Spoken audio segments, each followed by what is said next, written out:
ஆண்டவன் சிவபெருமானிடத்துல கேட்கும் பொழுது ஆண்டவன் சிவபெருமான் சொன்னார், ஏ பார்வதி, நீ செய்த சந்தேக காரணத்தினால ஆண்டவன் சிவபெருமான உன்னை மன்னிப்பேன், ஆனா உன்னுடைய கணவனா நான் ஒரு நாளும் மன்னிக்க மாட்டேன். ஆமா, அப்படி என்று சொல்லி ஆண்டவன் சிவபெருமான் சொல்லும் பொழுது வரதா தேவி அவள் சொல்கிறார், 8 நாளா எப்படியாவது உனக்கு ஒரு ஆண் குழந்தை வேணும் பகவானி அப்படின்னு சொல்லும் பொழுது அந்தவா இந்த ஈஸ்வரி இடவத்திலே சொல்கிறார்,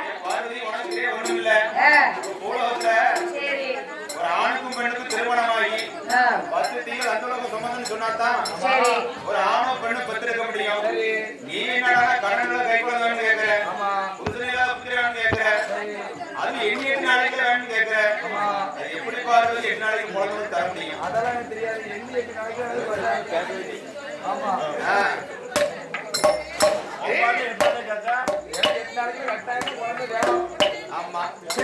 அப்படின்னு சொல்லி ஆண்டவன் சிவபெருமானிடத்துல கேட்கும் பொழுது அந்த நேரத்துல பூமாதேவியானவள் வருகிறார்.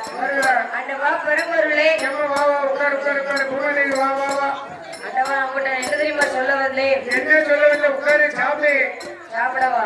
பிறகு சாப்பிடுறதுக்கெல்லாம் வரல பகவானே. ஆண்டவா பரம்பொருளே, எனக்கு பூலோகத்திலே மக்கள் சுமையை குறைத்து தர வேண்டும். பூமி பாடு அதிகமா இருக்கு, மக்கள் சுமை பெருக்கமாயிட்டீங்க. மக்கள் தொகை பெருகிட்டே போகுது நாளுக்கு நாள்.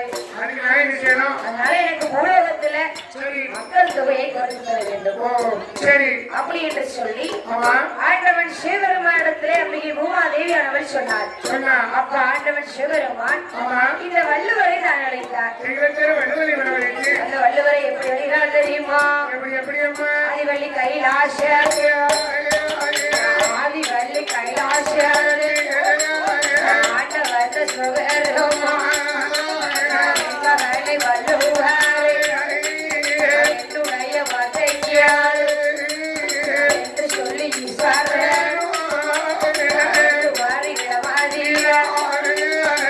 மகானை வள்ளுவார் பூலோகம் கண்டாதியா மறை ஓசை அடியாதியா பூமி வைக்க பிஞ்சேருக்க வாயு வைக்க கனியேருக்க படுத்த பல உன் கையே பூலோகம் கண்டாதியா மறை ஓசை அடியாதியா என்று சொல்லி ஈஸ்வரன் வள்ளுவாரி விடமாதியா அழகுடான்னு சொல்லுகிறார்.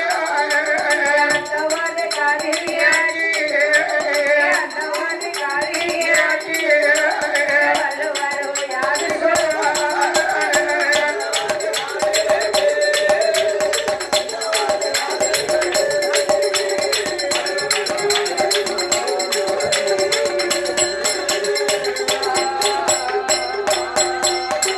அப்படி ஆண்டவன் சிவபெருமான் வள்ளுவர் தான் அழைத்து, என் மகனே வள்ளுவரை, இந்த பூலோகம் நன்னதியில நீ பறையோசையானது அடிக்க வேண்டும். அதாவது பறையோசை எப்படி அடிக்கணும்னா, பூமி இருக்க, காய் இருக்க, கனி இருக்க, பழுத்த பழம் மட்டும் முதிர்கள் என்று சொல்லி பறையோசையை அடிக்க வேண்டும். அப்படி என்று சொல்லும் பொழுது ஆண்டவனுடைய வார்த்தைப்படி இந்த வள்ளுவர் மாமுனியும் பூலோகத்தில் வந்து பறையோசை அடிக்க வருகிறார்.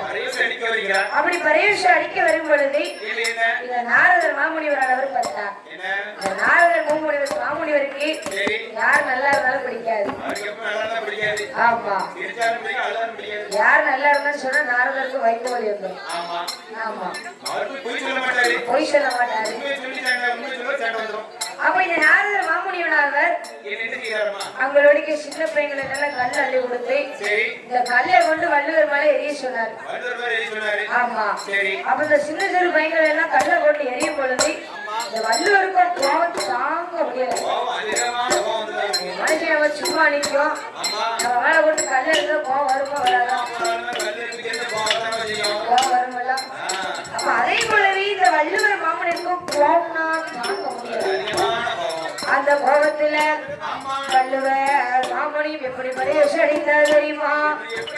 உலகம் கண்டதீர, உலகம் கண்டதீர வள்ளுவர் மாமனி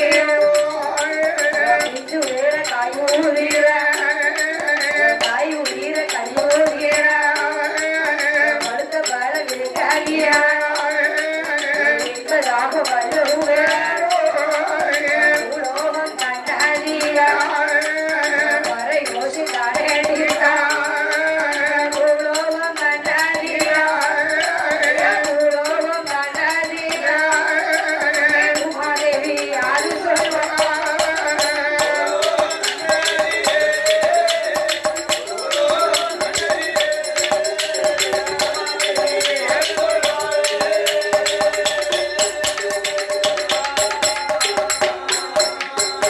இந்த வள்ளுவர் மாமுனிவருக்கும் ஆண்டவன் சிவபெருமான் எப்படி பரிசோதிக்க சொன்னார்? பிஞ்சு இருக்க, காய் இருக்க, கனி இருக்க, பழுத்த பதிர் மட்டும் முருகன் என்று சொல்லி பரிசோதிக்க சொன்னார். அதாவது அந்த காலத்துலலாம் 100 வயசு 150 வயசு வரைக்கும் சாவே கிடையாதாம். சாவே இருக்காதாம்.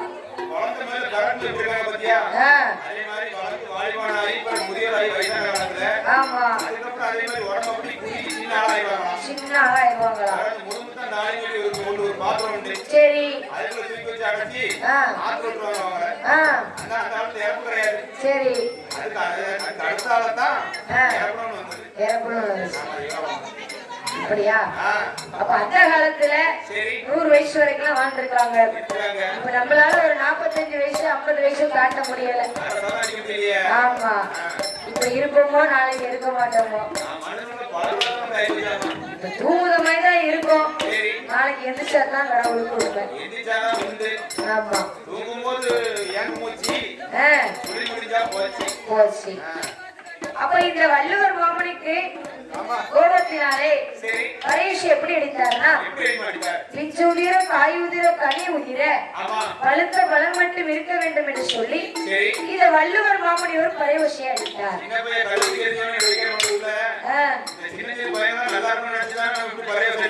ஆமா சரி ஆமா நமக்கு என்ன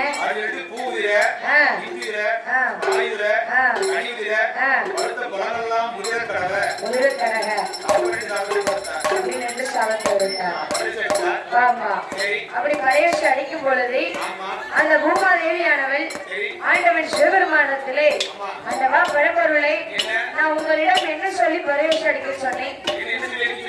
எனக்கு மக்கள் தொகை அதிகமா இருக்கு, வலுத்த வளம் மட்டும் உயிர் என்று சொல்லிதானே உங்களுக்கு சொல்ல சொன்னேன். ஆனா இப்ப அடிச்சது எப்படின்னு சொன்னா, பிஞ்சு உதிர, காய் உதிர, கனி உதிர, உதிர உதிர்வு என்று பரீட்சை அடித்ததுனாலே